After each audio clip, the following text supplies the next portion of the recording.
아침입니다. 아침의 하나알 뉴스 종합 비타민 아침의 매일경제 김은미입니다. 꼭 필요한 뉴스만 콕콕 집어서 전해드리겠습니다. 시작해볼까요?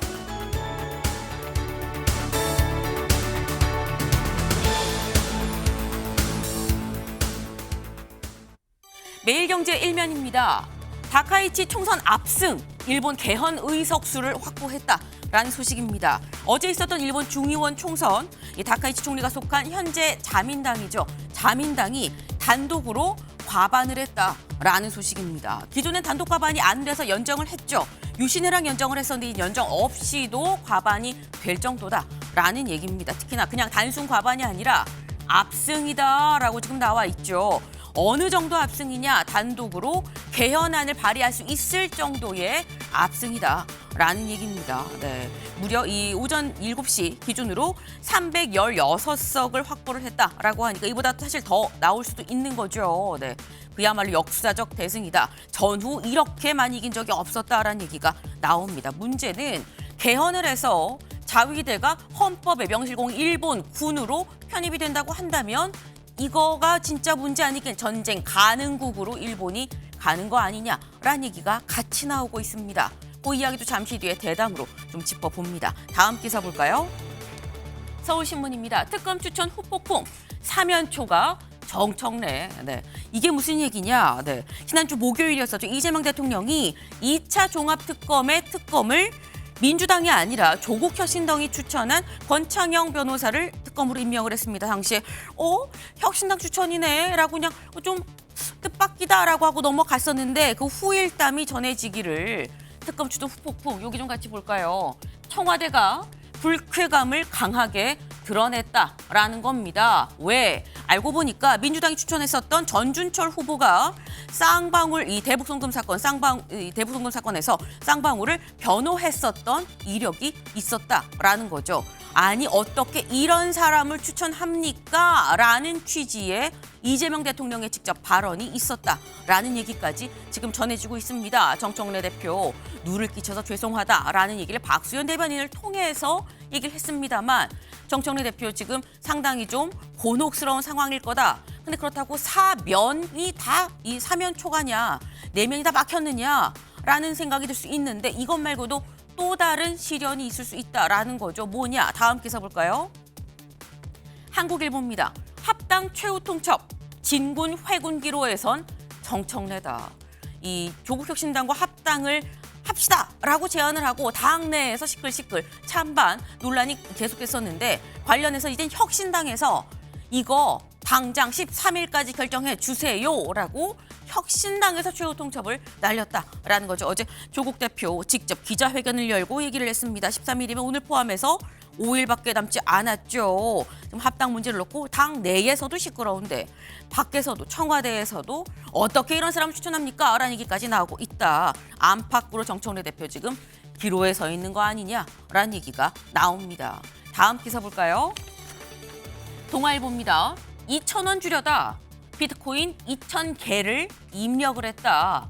2,000억쯤 되죠. 이 비트코인 요즘에 한 개당 1억 원쯤 되는데 빗썸의 초유의 사고가 발생했다라는 소식입니다. 이 빗썸이면 국내 가상자산거래소 규모 2위죠. 상당히 큰데 이 빗썸에서 직원 실수로 이벤트로 한 사람당 2,000원씩 주려고 했는데 이 단위를 원이 아니라 손님이 끌어줬는지 비트코인으로 단위를 잘못해서 한 사람당 2,000억 가까운 2,000개의 비트코인이 갔다라는 거예요. 전체 금액으로 환산하면 61조 원가량 된다라고 하는데 어떻게 이런 일이 벌어진 거냐. 지금 빗썸에서 20분 만에 수습에 나섰습니다만 이미 난데없는 이 비트코인 벼락에 돈벼락에 다 팔고 현금화 한 사람도 있더라라는 거죠. 요 얘기 잠시 뒤에 대담으로 좀 짚어봅니다. 다음 기사 볼까요? 조선일보입니다. 네, 이 모습. 네, 바로 37살의 김상겸 선수입니다. 우리 남자 스노보드. 이 지금 이 우리나라 첫 번째 이번 이 밀라노 동계올림픽의 첫 번째 은메달을 김상겸 선수가 갖고 왔다라는 거죠. 토요일부터 밀라노 동계올림픽 시작이 됐죠. 그리고 첫 메달을 딴 김상겸 선수, 37살의 이 김상겸 선수라고 하는데 나이가 사실 많은 편이에요. 실업팀을 찾지 못해서 한때 막노동을 하면서도 계속해서 이 스노보드를 이어갔다라고 하는데 노력은 배신하지 않는다. 라는 말이 다시 한번 생각납니다. 일단 스타트가 이번 동계올림픽 상당히 좋습니다. 이번 동계올림픽 끝은 더 좋지 않을까라는 기대를 좀 가져봅니다.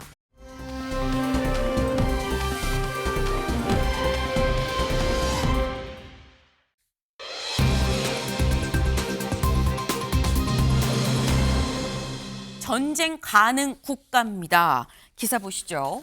다카이치 총선 압승, 개헌 의석 확보가 확실하다라는, 사실 이건 이 동아일보는 어제 밤 새벽 사이에 지금 나온 기사죠. 그런데 새벽 사이에 지금 소속속 개표가 되고 있죠. 거의 개표가 완료가 대부분 된 상황입니다.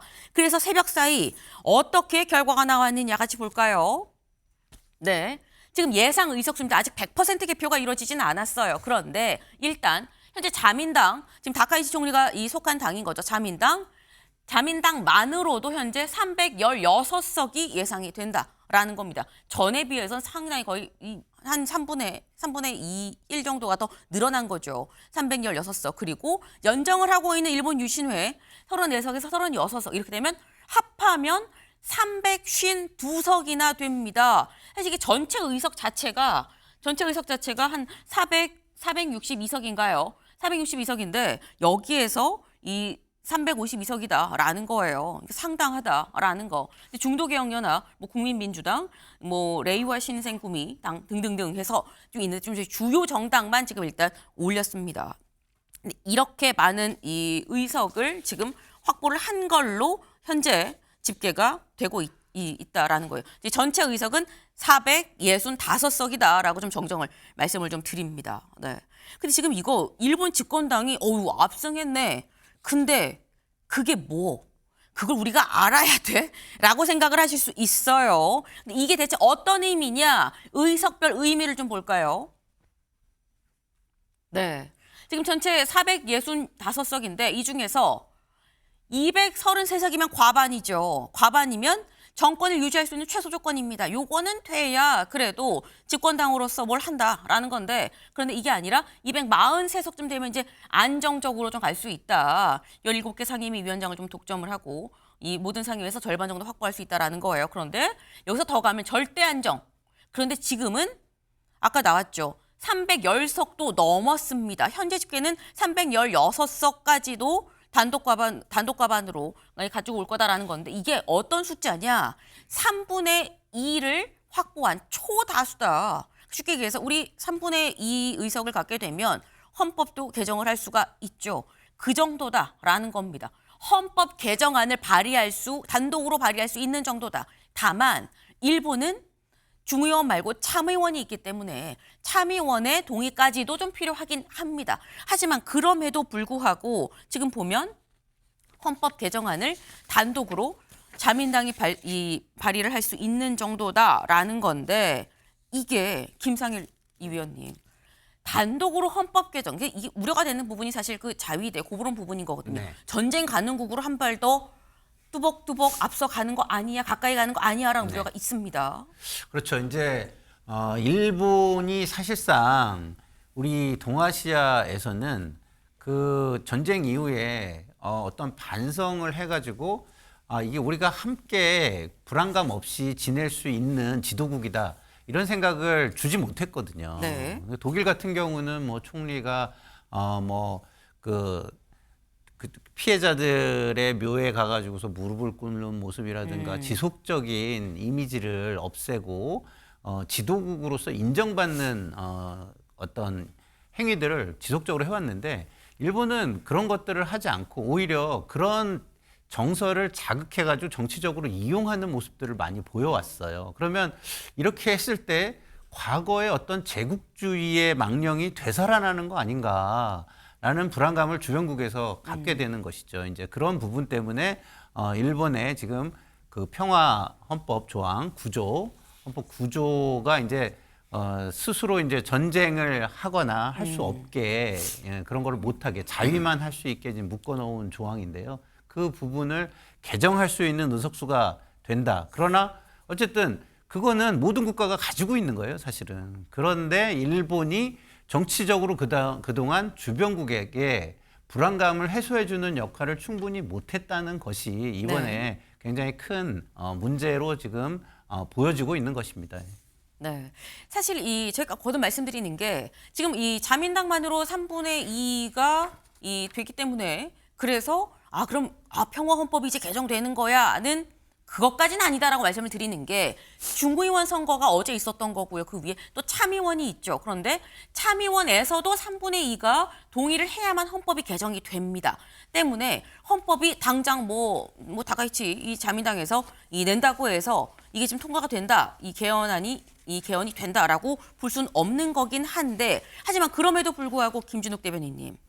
이게 다카이치는 계속 강한 일본을 지금 표방을 하고 있는 거거든요. 그런데 이렇게 압승을 했으면 이거 이제 그럼 극으로 흐를 가능성이 상당히 좀 큰 거 아니야라는 생각도 들긴 듭니다. 그렇습니다. 지금 다카이치 사내 총리가 우리가 일반적으로 여자 아베다라고 얘기할 정도로 굉장히 강력하게 극우적 성향을 보여주는 모습들을 그동안 보여왔기 때문에 우려가 되는 것이고 네. 어제 이 총선에서의 압승이 거의 좀 예정되어 있는 그런 상황 속에서 첫 일성으로 언론에 인터뷰했을 때 우리가 가장 그 민감하게 생각하고 있는 야수쿠니 신사에 관련된 발언을 했단 말이에요. 그렇죠. 그러면서 환경 정비를 위해서 노력하고 있다라고 얘기하고 있는데 이 환경 정비가 과연 무엇인지 모르겠으나 그래도 첫 일성으로 야수쿠니 신사부터 얘기했다. 좀 전에 저희가 전쟁 가능국을 얘기했는데 네. 이 야수쿠니 신사에 지난 태평양 전쟁에 이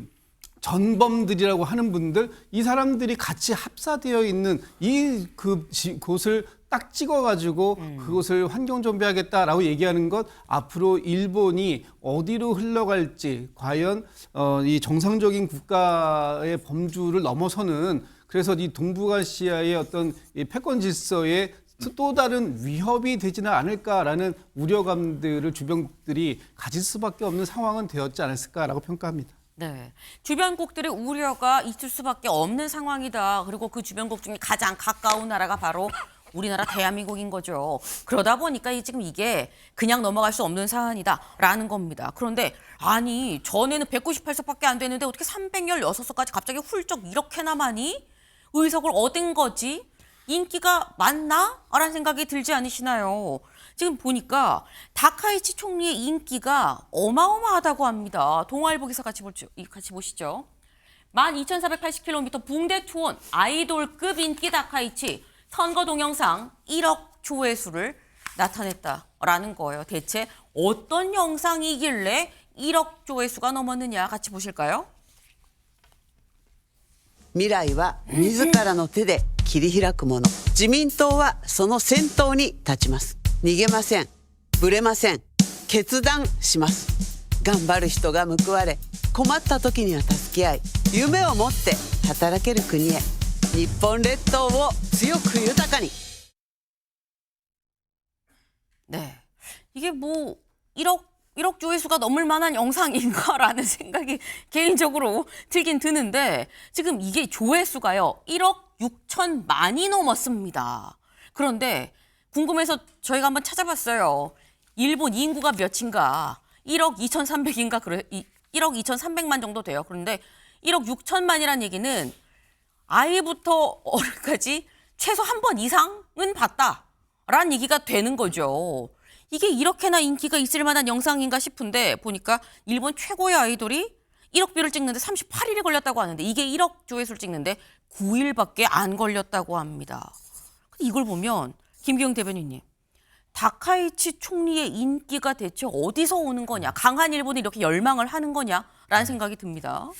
강한 일본을 열망을 하고요. 네. 무엇보다도 그런 강한 일본을 이끌어갈 리더로서 강한 이미지를 가진 다카이치를 선택하는 것 같습니다. 우선적으로 반복되는 용어가 뭐였냐면 도망가지 않겠다, 흔들리지 않겠다, 결단하겠다 네. 그겁니다. 전 세계적으로 이제 불확실성이 굉장히 커지는 가운데서 심리학적으로 보면 종결 욕구라는 게 있습니다.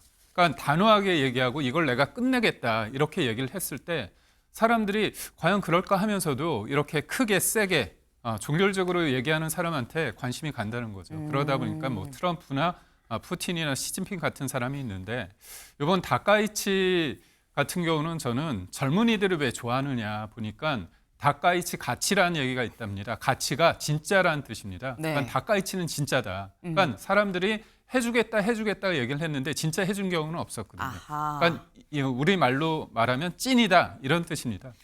그리고 이재명 대통령하고 그때 드럼을 같이 치지 않았습니까? 그쵸? 이분이 대학교 때 헤비메탈 그룹에서 드럼을 진짜 했다는 겁니다. 그러다 보니까 젊은 사람들 입장에서는 그냥 쇼하는 게 아니라 진짜 그런 사람이고 의외성이 있는 거잖아요. 그래서 관심이 가는 거고 크게 봤을 때는 종결 욕구랑 좀 관련이 있는 게 대만 유사시 집단 방위권을 행사하겠다고 얘기하지 않았습니까? 네. 그러니까 중국과의 관계 속에서 일본이 뭔가 하겠다는 얘기가 있었고 근데 예전에는 히토류 때문에 굉장히 수세적이었는데요. 중국에 대한 히토류 의존을 좀 줄이고 또 무엇보다도 최근에 일본에 있는 그 배타적 경제 수역에서 전 세계 매장량 3위에 의한 히토류가 또 발견이 됐다는 내용이 있어서 그런 것도 좀 의미가 있는 것 같고 무엇보다도 재정 확정이라는 아베노믹스를 따르고 있고 감세도 하겠다고 하고 있고요. 네. 그래서 경제적인 측면에 있어 그리고 외교 개인의 캐릭터까지 이렇게 봤을 때 큰 승리를 할 수밖에 없지 않았나 그런 생각. 네. 지금 일본 안에서 나온 얘기가 다카이치는 진짜다. 한다고 하면 진짜 한다라는 말씀을 하셨죠. 근데 우리는 약간 걱정이 드는 게 평화헌법 진짜 개정합니다. 라고 얘기하고 진짜로 하는 거 아니야라는 우려가 한국을 비롯해서 주변국들은 또 하고 있다라는 말씀도 같이 드립니다. 다음 키워드로 넘어가 볼까요?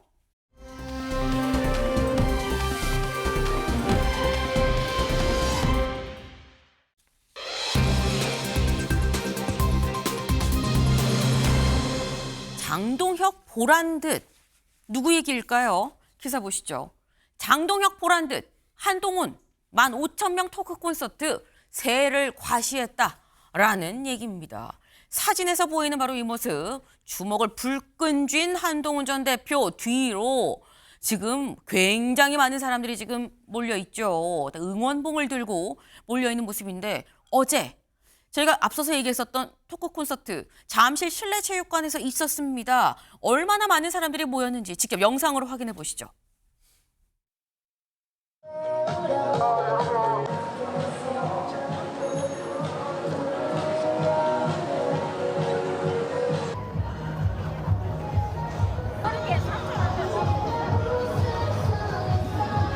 하나 둘 보세요.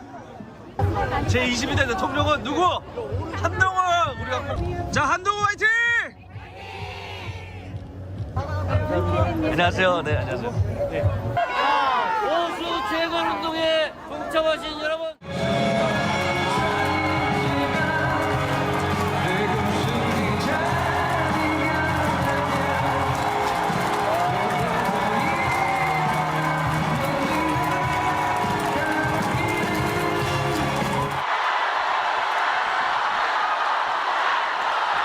이 추운 날 정말 많이 와주셨습니다. 여러분도 이런 데 처음 와보시죠? 저도 이런 거 처음 해봅니다. 이 빛이 굉장히 강하네요. 이렇게 사보니. 이제 제가 론스타 사건 얘기를 잠깐 해볼게요. 단단해져 왔던 그런 시간이었다라고 생각합니다. 이거는 이게 여러분 저를 너무 그렇게 멜랑콜릭한 사람으로 생각하지 마십시오.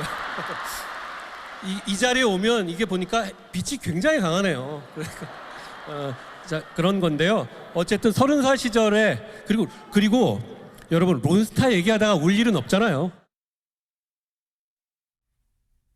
네. 한동훈 전 대표의 어제 토크 콘서트 오후 4시에 시작을 했었죠. 그런데 지금 보니까 사람이 굉장히 많습니다. 지금 저희가 이 자리가 응원봉도 그렇고 김광삼 변호사님. 사실 저희가 앞서서 얘기할 때 일산 킨텍스에서 1,500명은 채웠지만 여기는 최대 2만 명, 15,000명 이거 채울 수 있을까라는 얘기가 있었는데 다 채웠어요. 예상하셨습니까? 저 그 당시에 순식간에 다 매진됐잖아요. 네. 물론 이제 일부 돈을 내지 않아서 남아 있는 게 있었지만 15,000석이나 되는데 순식간에 매진된다는 것은 이건 엄청난 일이죠. 15,000명이나 되는데 그것도 그냥 오는 게 아니고 이제 돈을 내고 오는 거잖아요. 그 금액도 만만치 않아요. 그러면 일산 킨텍스 지난번 이제 여의도 집회에서 뭐 10만 명 그런 얘기도 있었고 주최측 추산. 네. 예. 그다음에 또 한동훈 토크 콘서트 잠실 경기장. 그런데 아마 저 장면을 보는 장동혁 대표의 마음은 어땠을까라는 저는 생각을 좀 해봤어요. 그런데 우리 아까 다카이치 얘기를 했었잖아요. 네. 그러면 사실은 개헌 비상계엄을 하면서 한동훈 전 대표에 반대를 하고 또 탄핵에 찬성했지 않습니까? 그래서 결과적으로 이제 당 대표에서 쫓겨났어요. 쫓겨났는데 그때 좀 한동훈 전 대표가 이제 탄핵과 연계되고 상당히 좀 추락을 했다. 이제 그렇게 볼 수 있습니다. 왜냐하면 대선 지지도 이런 데도 별로 나오지도 않았고 또 대선 후보에서도 떨어졌잖아요.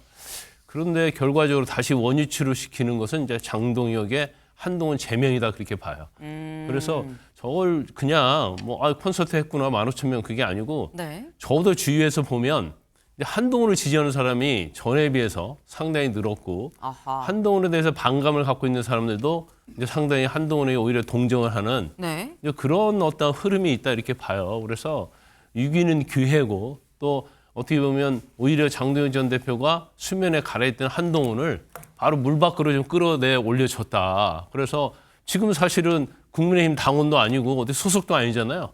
어떻게 보면 그냥 소속이 없는 정치인이지만 네. 우리가 이제까지 소속 없는 정치인에게 저렇게 화놓은 적은 없잖아요. 김영삼, 김대중 이후에 저런 적 없었거든요. 그래서 아마 이제 국민의힘의 어떤 이런 것들은 결국 지방선거까지 갈 수밖에 없는 것이고 그래도 어떤 힘의 겨루기의 양상이 계속 될 것이다 이렇게 봅니다. 네. 지금 말씀은 이런 거예요. 사실 이렇게 많은 인파가 몰린 이 어제 토크 콘서트 상황은 장동혁 대표가 만들어준 거다. 오히려 제명을 시키면서 한동훈 전 대표를 더 수면 위로 끌어올려줬다.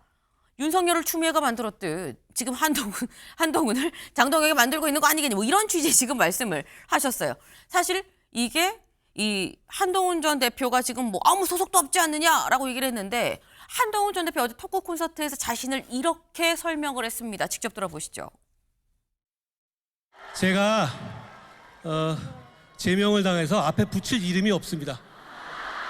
여러분 그냥 한동훈입니다. 저를 제명하고 찍어내려는 사람들에게는 사실이 무언지는 중요하지가 않습니다. 조작이 드러나니까 이제는 장동혁 대표가 직접 나서서 당감이나 윤리위조차 근거가 없어서 발표하지도 못한 허위 뇌피셜을 떠들어댑니다. 결국 윤석열 대통령이 시작한 김옥균 프로젝트를 장동혁 대표가 마무리한 것입니다. 네, 오랜만에 들어봅니다. 김옥균 프로젝트.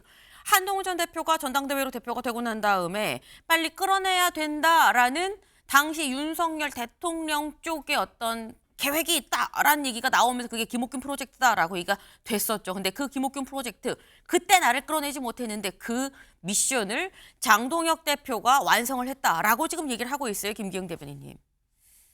저는 내용을 보면서 좀 안타까운 게 모든 게 다 조작인가요? 당원 게시판에 본인 가족이 쓴 부분 정도의 차이가 있다고 한다면 그거 밝히셔야죠.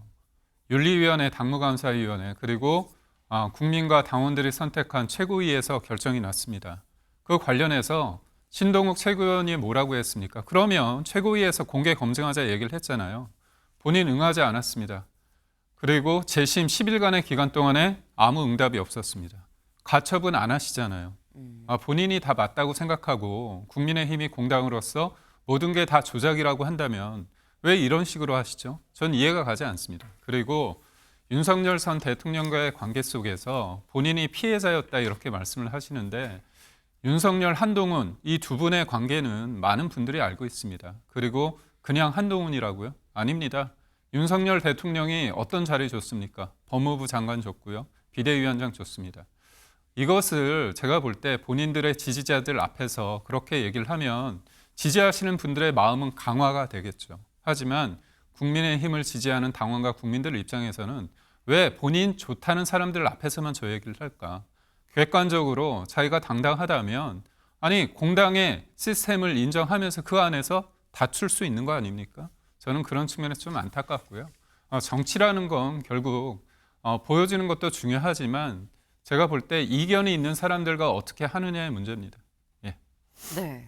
지금 모든 게 다 조작이라는 거냐? 100%다 조작인데 제명을 당했다는 거냐? 당 안에서 얘기할 수는 없었던 거냐라는 취지의 얘기를 지금 하셨어요. 사실 어제 그 자리에서 당원 게시판 관련한 얘기도 한동훈 전 대표 직접 꺼냈습니다. 직접 들어보시죠.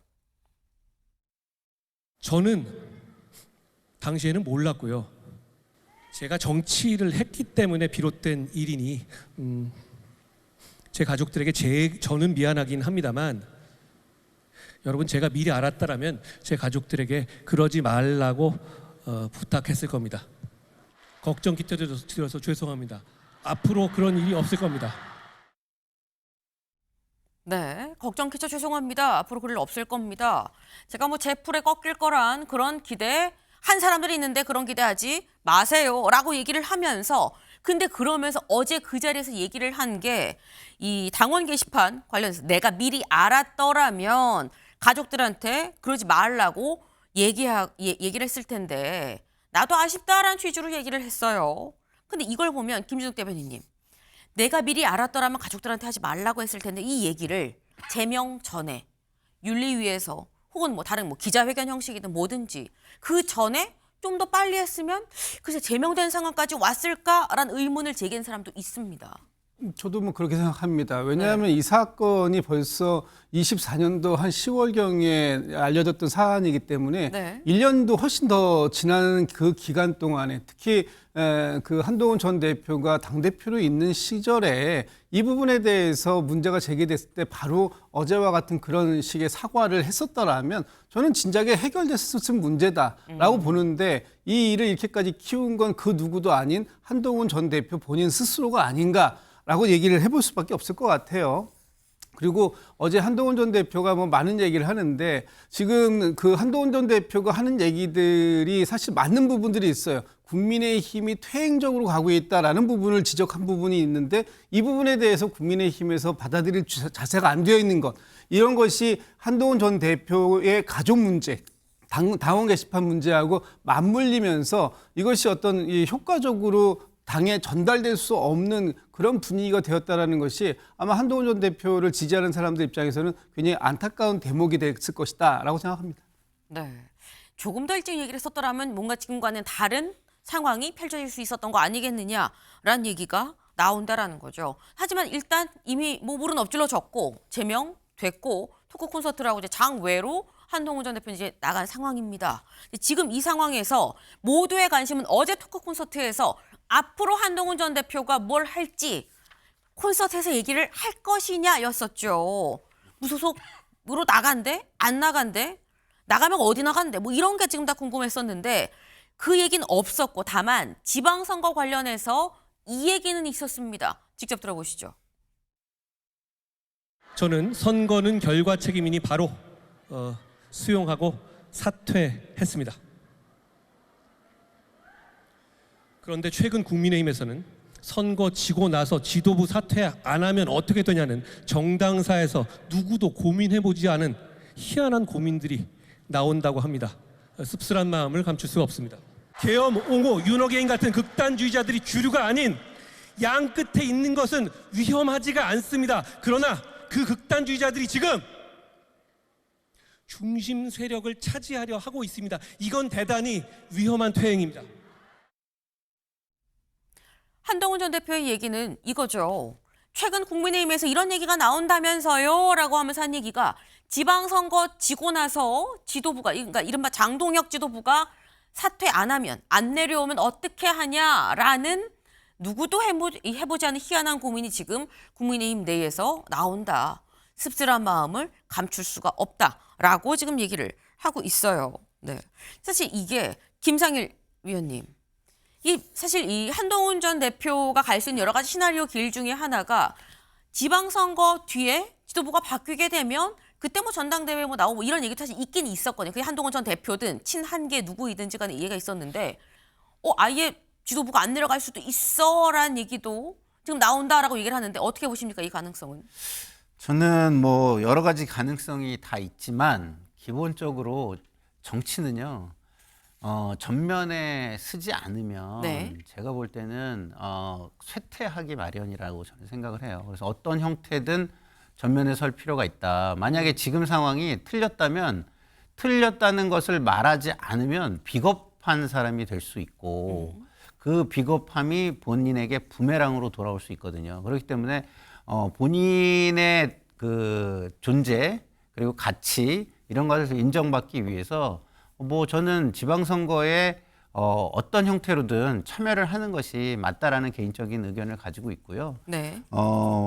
만약에 하지 않는다라면 그런 비난을 받을 거예요. 아, 못 되기를 바라다가 못 되니까 내가 그것을 기반으로 나오려고 하는구나. 이런 또 비판도 있을 거라고 저는 생각을 해요. 그래서 나올 가능성, 어떤 형태로든 나올 가능성이 굉장히 많다라고 저는 생각하지만 지금이 타이밍이냐라는 부분에 있어서는 지금 이야기할 타이밍은 저도 아닌 거다라고 생각을 해요. 왜냐하면 이게 지금 빌드업 과정이잖아요. 그래서 이것을 본인이 최대한 서사를 만들어내고 그 서사 속에서 그걸 극복하고 올라온 모습으로 만들어내는 것이 제가 볼 때는 한동훈 전 대표로서는 굉장히 중요한 과정이다 이런 생각이 들기 때문에 저는 나올 것 같지만 그 말하는 시기는 네. 제가 볼 때는 굉장히 뒤에 어느 정도 빌드업이 다 된 상황에서 상황이 정리가 된 상황에서 이야기를 하게 되지 않을까 이런 생각이 듭니다. 네. 일단 지방선거에는 나와야 되고 나올 것도 같고 그런데 다만 그걸 구체적으로 얘기를 하는 건 좀 나중이 되지 않겠느냐라는 말씀을 지금 하셨어요. 사실 한동훈 전 대표가 본인이 지금 이 운영하고 있는 플랫폼이 있죠. 거기 한 컷에 뭐라고 올렸느냐. 행동하는 다수의 역전승이라는 제목으로 이런 글을 올렸습니다. 모두 감사드립니다. 저 혼자선 해낼 수 없습니다. 행동하는 다수의 역전승을 함께 만드시죠. 라고 글을 올렸어요. 근데 김광선 변호사님, 행동하는 다수가 역전승을 하려면 다들 궁금해하는 게 그거예요. 뭘로 역전승을 할 것이냐, 무엇으로 할 것이냐라는 거죠. 행동하는 다수의 역전승 이렇게 얘기하고 있잖아요. 네. 그러면 지금 이제 국민의힘 자체는 어떻게 보면 당권파랄지 이런 게 사실 윤어게인이랄지 부정선거 음모론자들이 당을 장악하고 있거든요. 그러다 보니까 국민의힘에 상당히 많은 당원들이 국민의힘을 싫어하는 거예요. 그래서 탈당을 하고 그다음에 국민의힘 찍지 않겠다고 하는 거예요. 근데 그러면 안 된다는 거죠. 행동을 해야 한다는 거예요. 오히려 적극적으로 참여해서 국민의힘을 바꿔야 하는 거고 어제 그 토크 콘서트에서 얘기했잖아요. 뭔가 극단적인 세력이 당을 장악하려고 하고 있다. 이건 굉장히 위험한 일이다 이렇게 얘기하잖아요. 그러니까 행동을 하자는 거고 거기에 제가 앞장서겠다는 취지예요. 네. 그래서 뭘로 앞장서냐는 거죠. 그럼 이제 저도 이제 방송에서 수없이 얘기했지만 결과적으로 정치인이잖아요. 그럼 이제 선거와 관련된 거에서 어떻게든 자기의 어떤 유상을 드러내야 하는 거죠. 그래서 어떤 정치 리더로서 자리매김 돼야 하는데 지금 뭐 지방선거, 보궐선거 중에서 이제 대구냐, 부산으로 나오느냐 이게 굉장히 많이 지금 회자되고 있잖아요. 네. 그래서 적어도 보궐선거 어느 지역에서는 나와서 사실은 민주당과 어떤 대결이 아니고 국민의힘의 장도연과 대결이 될 가능성이 크다. 그래서 여기에서 국민의힘 후보를 꺾게 되면 결과적으로 국민은 장동영이 아닌 한동훈의 편을 들어줬다 이렇게 볼 수밖에 없어요. 그래서 아마 저것은 이제 어제는 뭐 어떻게 하겠다 이 얘기할 단계도 아니지만 네. 일단 우리가 행동을 해서 뭐 어제로 역전승이 됐다고 하는데 좀 더 이제 행동할 수 있는 여지를 넓혀가면서 하겠다는 그런 뭐 암시적인 것이 있다 이렇게 봅니다. 네. 이 어떤 형태가 됐든지 간에 일단 지방선거에서 나올 수밖에 없는 상황이 됐다. 그게 지역이 어디가 됐든지 뭐 지금 여러 얘기가 뭐 부산도 있고 뭐 아니면 뭐 서울 얘기도 있고 뭐 여기저기 지금 나오고 있는데 그거는 차차더라도 일단 앞장서겠다라고 본인이 얘기를 한 만큼 곧 역전승을 할 그 시기가 좀 다가오는 거 아니겠느냐라는 취지의 말씀을 지금 하셨어요. 근데 한동훈 전 대표가 이렇게 뭔가 벼르고 있다. 토크 콘서트에서 지금 15,000명 세과시를 하면서 장동혁 대표 보란 듯이 세과시를 하면서 벼르고 있다라는 거죠. 이걸 보는 장 대표는 참 머리가 아프겠다라는 생각도 같이 듭니다. 근데 문제는 장 대표 머리를 아프게 하는 게 한동훈 전 대표 한 명뿐이냐라는 거죠. 다음 키워드로 같이 가볼까요?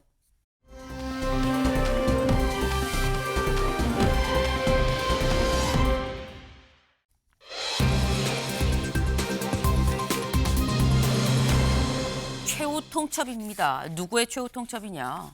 같이 보시죠. 장동혁의 최후 통첩을 전한길 씨가 했습니다. 3일 안에 답변 주세요 라고 얘기를 했다는 거죠. 무슨 얘기냐? 같이 볼까요? 직접 글을 올렸어요. 전한길 씨 어제. 국민의힘 박성훈 대변인이 말하기를 지도부는 계엄 옹호 내란 세력, 부정선거 주장 세력, 그리고 윤어게인 세력과 같이 갈 수 없다고 발표를 했는데 관련해서 내가 장동혁 대표한테 공식 해명을 요구합니다 라고 얘기를 하면서 이게 말이나 됩니까? 잡탕들 모아놓고 지방선거 승리해서 뭘 할 수 있는데요. 이재명 재판장에게 크크 꿈도 야무집니다. 윤 대통령 사면 크크크 희망 고문입니다 라고 얘기를 하면서 제 요구에 침묵하면 박성훈 대변인의 얘기가 장 대표 입장이라고 나는 받아들이겠습니다. 근데 만약 그렇다고 한다면 당원과 윤 대통령을 동시에 배신한 것이므로 이후 벌어질 일의 모든 책임은 장 대표한테 있습니다. 정치 그렇게 하는 거 아닙니다. 3일 안에 답변을 해주시길 요구합니다. 라고 얘기를 했습니다. 네, 이게 지금 윤어게인이야 아니야 아니면 나 너랑 결별이야 라고 지금 얘기를 한 거예요. 이게 어제 했기 때문에 3일 안에 얘기를 해라 라고 얘기를 했으면 이제 한 수요일 안에는 답을 줘야 되거든요. 김기영 대변인님. 장 대표의 답은 뭘까요? 저는 우선적으로 동의할 수 없는 부분이 있습니다. 지방선거 이겨서 뭐 하느냐? 네. 지방선거 이겨야 됩니다. 이재명 정부의 어떤 폭주에 대해서 제동을 걸어야 되는데 단순히 지역 일꾼을 뽑는 지방선거가 이번에는 그렇게 성격을 규정할 수 없습니다. 우선 이기기 위해서 차이가 있지만 그래도 이재명 정부의 문제점에 대해서 공감하고 제동을 걸고자 하는 사람과 폭넓게 연대해야 됩니다. 네. 그 과정에서 차이가 있을 수 있죠. 전한길 강사가 생각하는 거와 저희가 차이가 있겠지만 만약에 이재명 정부를 제동하는 데 있어서 공감대가 있다면 같이 할 수 있다고 봅니다. 본인 신분은 당원입니다. 그때 유튜버로서의 어떤 본인 생각으로 많은 도움을 줬다고 하지만 당원과 국민은 장동혁 대표를 후보를 선택을 했습니다. 그 이유가 있었던 거죠. 그거는 지방선거를 이기기 위해서 선택을 한 겁니다. 장동혁 대표가 그 당시에 했던 말이 이기는 게 혁신이라고 얘기를 했거든요. 그래서 한 당원이 물론 많은 사람들이 관심을 갖는 유튜버이기 때문에 우리가 그거를 무게감을 가볍게 할 수는 없겠지만 본인이 3일 안에 답을 내놓는다고 해서 그거에 대해서 장동혁 대표가 얘기할 건 아니고요. 그리고 장동혁 대표는 분명하게 얘기했습니다. 본인이 계엄 해제 관련해서 표결에 임했고 그때 네. 17명과 같이 했고요. 본회의장에 90여 명이 못 들어왔지만 만약에 들어왔다면 같은 선택을 했을 것이라고 얘기했습니다. 네. 그렇기 때문에 장동혁 대표는 일정 부분 전한길 강사에 대한 답변을 이미 했다고 저는 봅니다. 네. 이미 답변을 했다라고 생각하고 장동혁 대표가 추가적인 얘기를 안 하면 박성훈 대변인이 말한 게 그 당신의 답이라고 생각하고 나는 결별하겠소라고 지금 얘기를 하고 있는 건데 김광승 변호사님 짧게 어떤 답변을 할 거라고 보십니까 장 대표? 답변 않겠죠. 저게 이제 장동혁 저 대표의 지금 현 주소입니다. 그 일개 극단적인 유튜버가 3일 여유 줄 테니까 나한테 답변을 하는 거 아니에요. 답변하지 않으면 마치 끌어내릴 것처럼 얘기하는 거 아닙니까? 저게 장동혁 대표가 윤어게인 부정선거 음모론자들에 의해서 당을 확실히 장악하고 있는 것처럼 보이지만 그게 자기 세력이 아니에요. 남의 세력을 가지고 대표가 된 거기 때문에 저렇게 이제 흔들림을 받는 거죠. 제가 볼 때 이제 전한길 씨가 고성국 유튜버하고 둘이 경쟁을 하는 것 같아요. 고성국 유튜브가 지금 뭐 언론에 낼 때 보면 상당히 장동혁 대표를 지도부에 영향을 끼치고 있다고 하는데 자기는 미국에서 이제 돌아왔잖아요. 그러니까 자기 이제 존재감을 밝히기 위해서 하는 거예요. 그런데 3일 안에 답변을 해달라고 한 것도 장동혁 대표한테 배운 거예요. 장동혁 대표가 뭐라고 했어요? 나의 재신임과 관련해서는 6일까지 답변을 줘라. 그랬잖아요. 그리고 또 뭐라고 했냐면 부정선거 음모론과 관련해서 전한길하고 이준석 대표가 토론을 하는데 그때 장동혁 대표가 뭐라 했어요? 내 재신임 하려면 직을 걸으라고 했잖아요. 네. 이준석 대표한테 직을 걸으라고 하는 거예요. 이게 뭐 도박판도 아니고 뭐 할 때마다 직을 걸으라는 것이 왜 국민과 관련된 인사들의 입에서 이렇게 많이 나오는지 이해가 가지 않아요. 네. 지금 이게 장동혁 대표 현 주소인 거 아니겠느냐라고 지금 말씀을 하셨어요. 그러니까 지금 전한길 씨가 청구서를 3일 안에 빨리 갚어라고 지금 청구서를 딱 내놓은 약간 그런 상황이다인 것 같은데 이 청구서를 본 장동혁 대표도 또 팬클럽이 있어요. 팬카페가 있습니다. 팬카페에 어떤 글이 올라왔느냐. 이런 글이 올라왔습니다. 우리의 주적은 이제부터 전한길입니다. 라는 글이 올라왔어요. 그래서 당원 게시판에 윤리위에 회부하자고 내가 글을 남깁니다. 자, 동참을 하세요라는 취지로 이게가 올라왔다라는 거죠. 근데 이게 김준욱 대변인님, 이게 이렇게 되면 이제 어떻게 되는 겁니까? 전한길 씨 입장에서는 토사구팽 당했다라고 생각되지 않겠어요? 작년에 전한길 씨가 전당대회에서 보여줬던 모습들 우리는 똑똑히 기억하고 있지 않습니까? 그거 누구 때문에 그런 거예요? 누구를 당선시키기 위해서 소위 장동혁 대표를 지지하는 그런 모습을 보이기 위해서 전한길 씨가 전당대회에서 그렇게 좀 활동하는 모습을 보였던 거 아닙니까? 그런데 지금 장동혁 대표의 입장에서는 이미 당대표는 되었고 내가 이제부터는 당을 내가 좀 적극적으로 이끌어 나가겠다라는 생각을 갖고 있는데 계속해서 전한길 씨가 왜 윤석열 전 대통령을 구하는 데에 적극적이지 않느냐라고 지금 이제 청구서를 내미니까 이 장동혁 대표 입장은 답답할 수밖에 없을 텐데 장동혁 대표가 뭐 이번 설 연휴가 지나고 나면 바로 다음 날 윤석열 전 대통령에 대한 그 선고가 내려집니다. 그걸 계기로 해서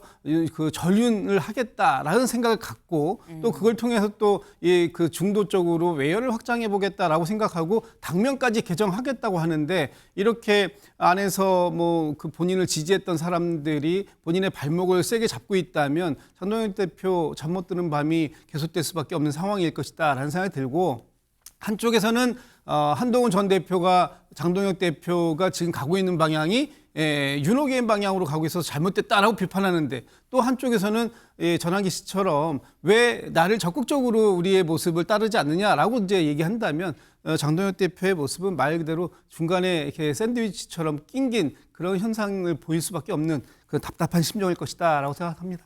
네, 아마도 장동혁 대표는 본인의 이 샌드위치 같은 이런 상황에 좀 답답함을 느끼지 않겠느냐라는 건데 잠시 뒤면은 아마 오늘 월요일이죠. 국민의힘 최고위가 아마 열릴 겁니다. 장동혁 대표 밤새 잠은 잘 잤을까? 좀 푸석푸석한 얼굴로 나오진 않을까라는 생각도 좀 드는데 오늘 최고위에서 또 어떤 얘기를 할지 좀 봐야 될 것 같습니다.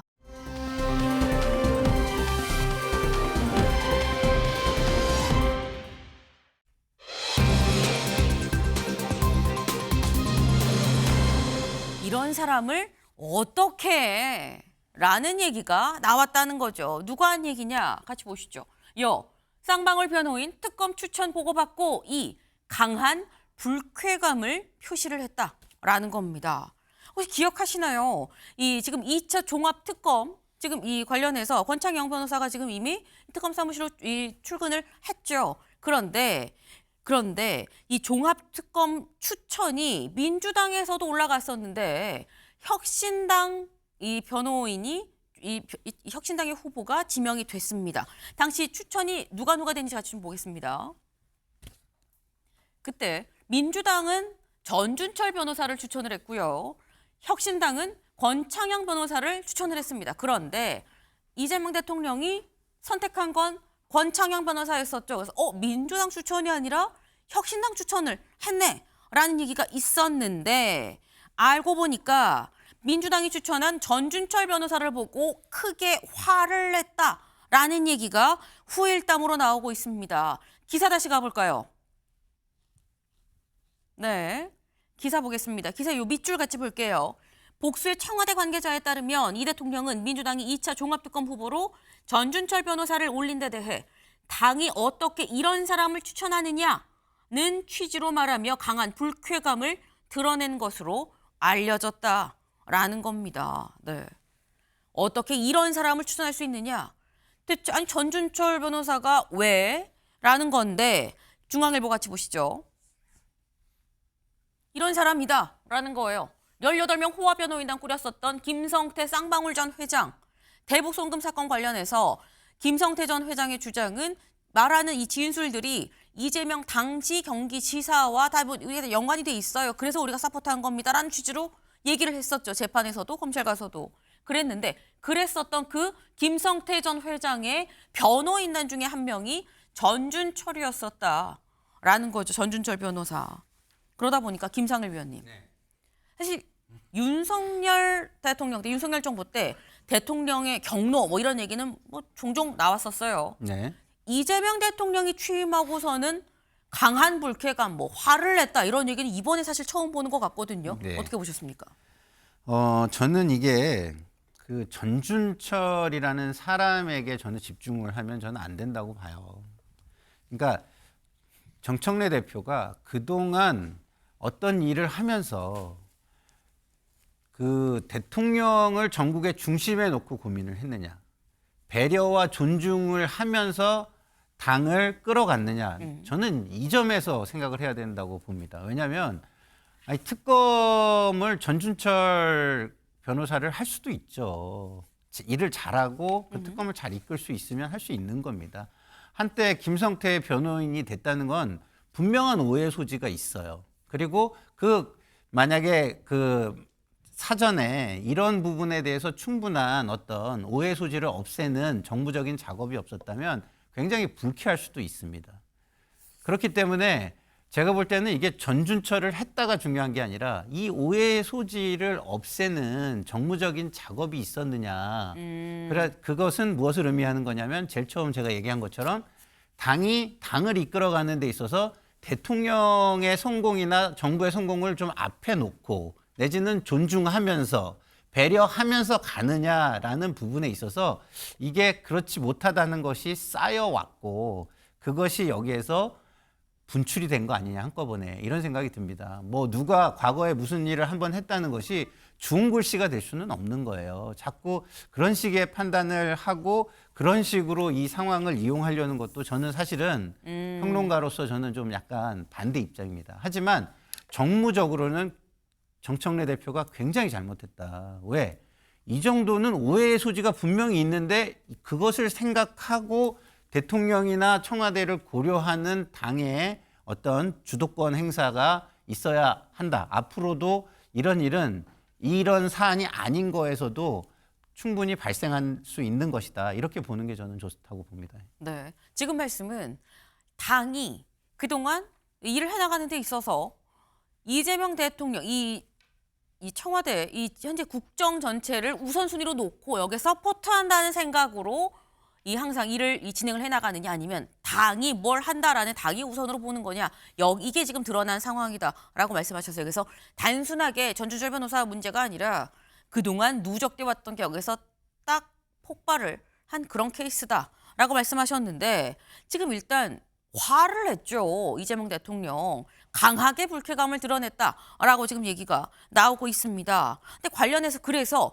박수현 대변인이 어제 직접 이렇게 얘기를 했어요. 들어보시죠. 정청래 대표는 여러 가지 요소를 종합적으로 고려하여 행사된 대통령님의 인사권에 대하여 논란이 발생한 데 대하여 당의 인사 검증 실패로 대통령님께 누를 끼쳐드린 데 대하여 죄송하다는 입장을 가지고 있습니다.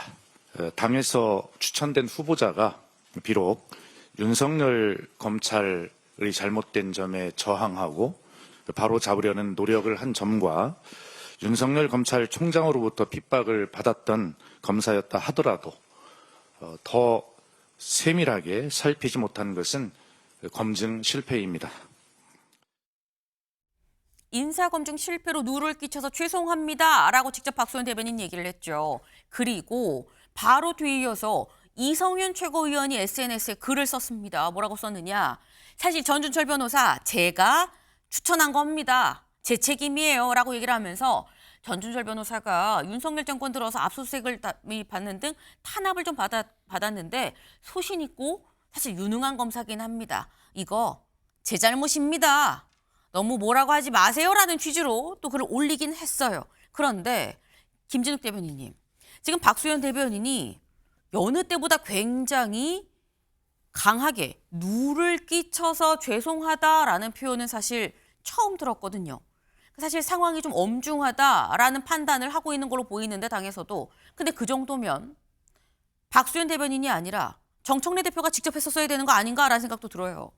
이건 이제 오늘 좀 이따가 최고위가 있기 때문에 네. 정청래 대표가 직접 어떤 이 부분에 대한 말씀을 하시지 않을까라고 저는 생각을 합니다.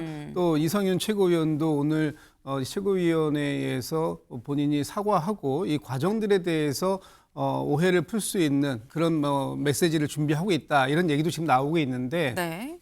정청래 대표가 일단 어제는 수석 대변인을 통해서 본인의 입장을 명쾌하게 사과의 뜻을 밝힌 것이고요. 그만큼 이 사안에 대해서 지금 당에서도 굉장히 심각하게 보고 있고 좀 전에 김상일 평론가가 얘기한 것처럼 우리가 너무 그동안 좀 어떤 이 집권하고 난 이후에 집권 여당으로서 약간의 안일함이 있지 않았는가. 특히 인사를 검증하고 그 부분에 대해서 평가하는 이런 과정들이 왜 이번처럼 이렇게 스크린이 제대로 되지 않았는가. 소위 이 법사위원들한테도 또 자문을 같이 구하고 같이 이 인적 풀들을 논의하는 상황이 있었다면 이런 결과가 나오지 않았을 텐데라는 굉장히 큰 아쉬움이 남을 수밖에 없는 상황이고요. 대통령께서 진노하셨다라는 것도 처음이지만 또 정청래 대표가 그에 대해서 공개적인 사과를 한 것도 이번이 처음이라 당정 간의 어떤 이것이 갈등의 양상으로 비춰지지 않도록 하는 진화의 노력이 시급한 시점이었다 이렇게 판단을 한 것 같습니다. 네. 일단 오늘 최고위가 있기 때문에 최고위에서 정청래 대표가 직접 뭔가를 얘기하지 않겠냐. 뭔가 사과의 뜻을 본인이 직접 얘기를 할 것 같다라고 말씀을 하셨는데 이 최고위에 또 이성윤 최고위원도 나오겠죠. 그런데 이건태 의원이 어제 뭐라고 했느냐. 직접 기자회견을 열고 이렇게 얘기를 했습니다. 들어보시죠. 이런 결정을 밀어붙인 자가 있다면 그는 당내 엑스맨이라 불려도 할 말이 없을 것입니다. 이 사안은 가벼이 덮고 가려 한다면 그 뒷감당은 온전히 정 대표 본인의 몫이 될 것입니다. 이성윤 조계호 최고위원은 본인이 추천한 사실을 인정한 이상 책임을 지고 최고위원회에서 사퇴하십시오. 이거는 대통령을 안중에 놓지 않고 판단을 했기 때문에 이런 실수가 나오는 거예요. 네.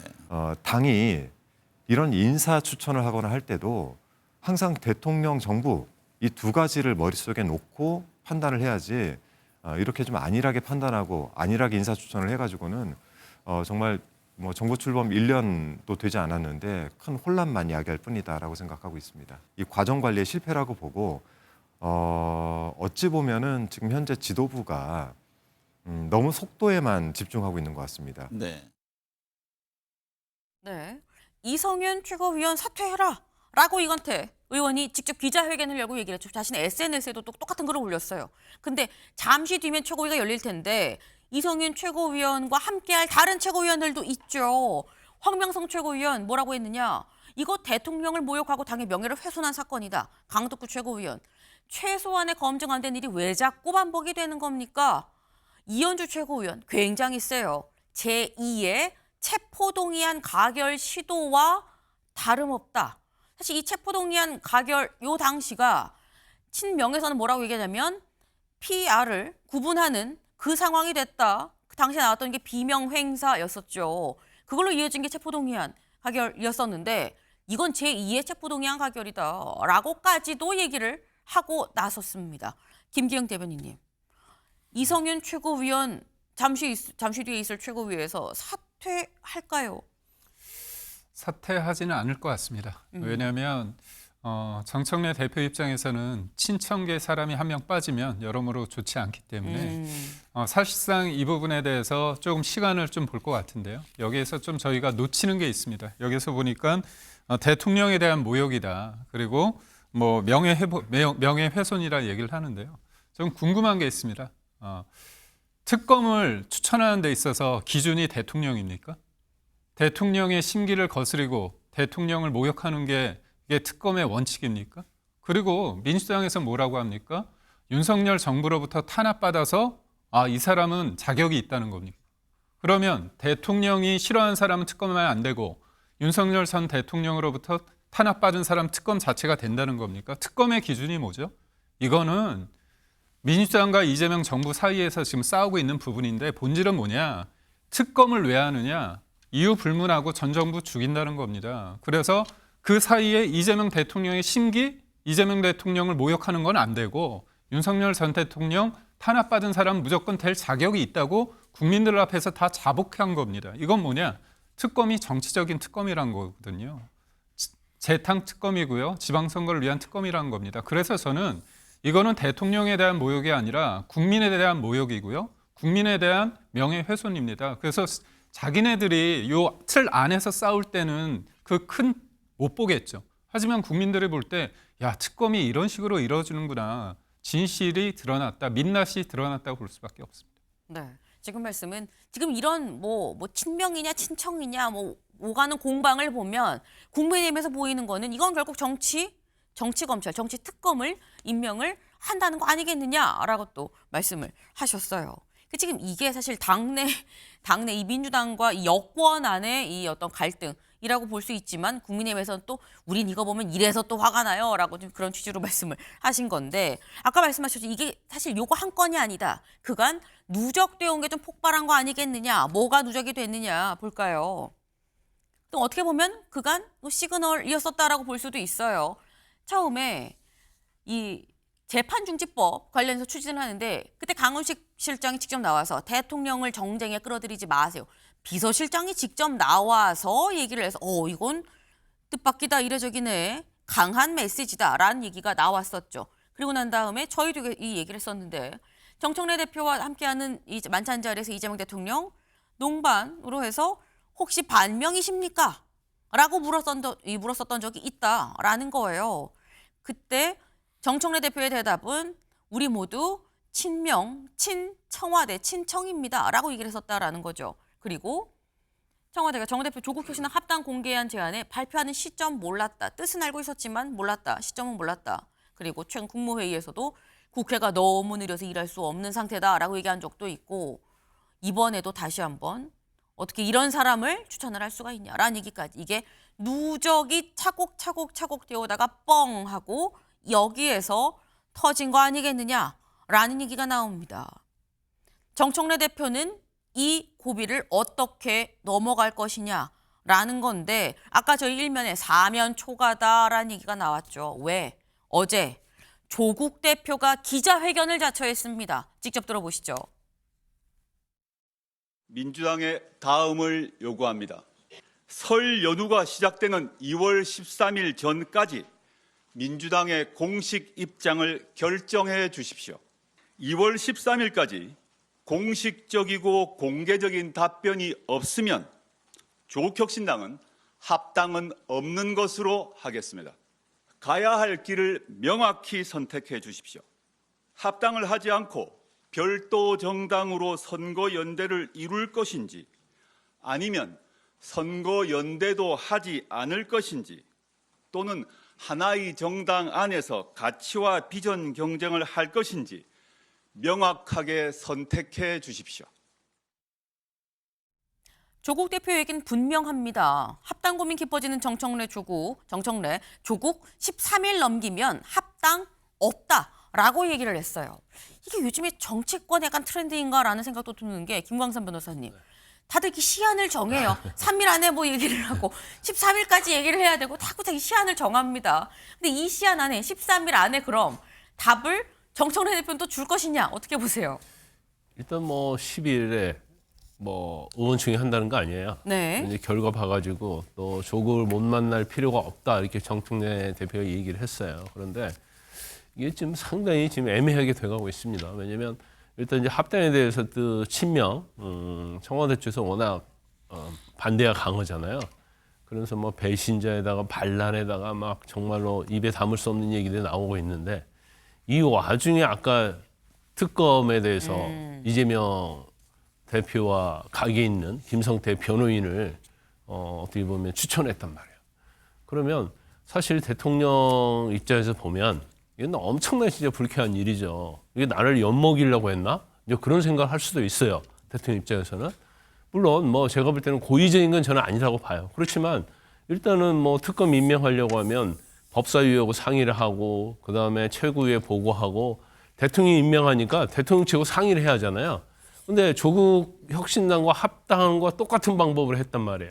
그냥 일방적으로 딱 하고 추천을 올렸단 말이에요. 네. 그럼 대통령 입장에서 보면 뭐 나를 저걸 뭘로 보지? 하는 생각할 수 있고 이제 우리 아까 CG에서 쭉 서로 어떻게 보면 대립적인 거 얘기했는데 네. 최근에 제일 중요한 것이 이제 검찰청이 폐지되잖아요. 그러면 공소청인데 수사 보안 요구권을 주냐, 수사를 보완할 수 있느냐. 근데 대통령은 보완 수사할 수 있도록 해줘야 한다고 했는데 이걸 정청래 대표하고 강성 의원들이 깡그리 무시해버리고 그냥 뭐 이름 방구도 않고 정보안을 없애버렸단 말이에요. 네. 대통령 입장도 굉장히 불쾌할 거예요. 더군다나 관세와 관련해서 이거 엄청나게 힘든 일을 하고 있는데 지금 정청래 대표가 그런 거에는 굉장히 뒷받침 안 해주고 맨 쟁점 법안 막 이런 것만 통과시키고 그러고 또 그런 것들은 대통령 지지도에 좀 안 좋게 영향을 미치거든요. 그러니까 이제 불쾌한데 마침 이 기회에 불쾌한 걸 불쾌하다고 얘기할 수 있는 절호의 기회가 온 거죠. 그래서 저렇게 이 얘기를 하면 말미암아서 조국 혁신당과 어떤 합당도 네. 사실은 조금씩 하기 힘들어진다 이렇게 봐요. 네. 결국 합당한 점점 멀어지는 거 아니겠느냐라는 건데 짧게 김 대변인님 지금 보면 내일 합당 의총을 열 계획이다라고 얘기를 했는데 내일 합당 의총 결과 어떻게 보십니까? 의원총회가 열리지 않은 상태에서 결과를 예단할 수는 없는 거고요. 의원들께서 본인들이 가지고 계시는 이 합당 논란에 대한 진솔한 대화들이 많이 나올 거라고 봅니다. 그런데 제가 개인적으로 생각컨대 지금 여러 가지 일련의 사태들이 정청래 대표의 구상과는 좀 거리감이 있게 지금 흘러가고 있다. 특히 정청래 대표가 당원들의 뜻을 물어야 되겠다라고 얘기했는데 그 뜻까지 묻기에는 지금 상황의 심각도가 좀 더 커진 상황이 아닐까. 그래서 지금의 이런 상황들을 계속 진행시키는 좀 부담이 가중되는 상황으로 계속 몰려가는 형국은 맞는 것 같다라는 생각이 듭니다. 네. 어제 오늘 들으면서 나온 얘기가 또 출구 전략 얘기가 지금 또 조금씩 나오고 있습니다. 죄송합니다. 때문에 내일 의총에서 어떤 형식으로 이게 합당이 아니라면 어떤 출구 전략으로 또 이 상황을 또 넘어갈 수 있을 것인지 관련한 내 얘기들이 아마 오늘 터져 나오지 않을까라는 생각이 좀 드네요.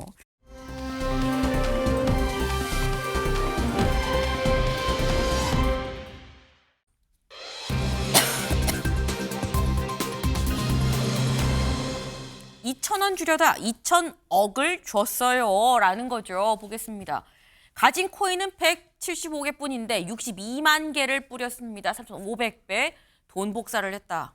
이게 무슨 얘기냐? 빗썸이라고 적혀 있죠. 말씀드린 것처럼 빗썸에서 이벤트로 한 사람당 2,000원을 주려고 했는데 이게 지금 여기 스크롤 손이 미끄러진 건지 알 수 없어요. 단위를 선택하는데 원이 아니라 2,000 비트코인을 택해서 뿌렸다라는 거예요. 한 사람당 비트코인 2,000개씩 개당 1억 정도 되죠. 2,000개면 2,000억입니다.